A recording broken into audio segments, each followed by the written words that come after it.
राम राम शेतकरी बांधवांनो, समोर जो भाताचा प्लॉट दिसतोय हे भाताचं एक पारंपरिक वन आहे. सध्या संकरित आणि इंद्रायणी भाताच्या जमान्यामध्ये आम्ही आपलं पारंपरिक वन टिकवून ठेवण्याच्या प्रयत्नात आहोत.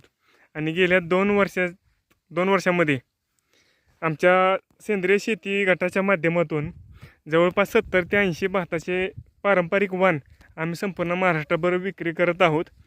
आणि आमच्या शेतकरी बांधवांना विषमुक्त अन्न आणि देशी बियाणं, देशी गाय याचं महत्त्व पटवून देण्याचा प्रयत्न करत आहोत.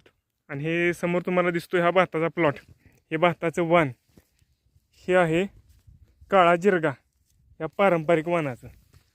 साधारण छोट्या आकाराचा तांदूळ आणि अत्यंत सुवासिक, त्याच्या पुढे इंद्रायणी, बासमती सगळं फिक्कं पडेल असं हे वाण आहे. आणि हे वाण आम्ही आमच्या शेतामध्ये लावण्यासाठी निवडलेलं आहे. तसं आम्ही आमच्या शेतामध्ये आणखी 2 वाण लावलेले आहेत, ते पलीकडच्या बाजूला आहेत.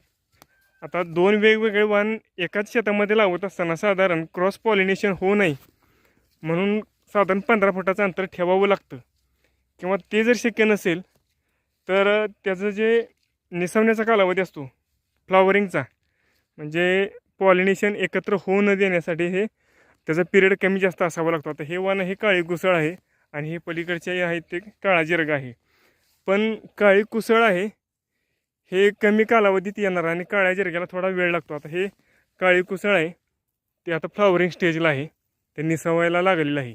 त्यामुळं हे जर ज्यावेळेस साळ भरून त्याचे तांदूळ भरतील आणि परिपक्व होतील त्यावेळेस त्या पलीकडच्या काळ्या जिरग्याचं फ्लॉवरिंगमध्ये येणार आहे. त्यामध्ये त्याचं क्रॉस पॉलिनेशन होऊन बीज अशुद्ध होण्याचे किंवा क्रॉस ब्रीड तयार होण्याची शक्यता अजिबात राहत नाही.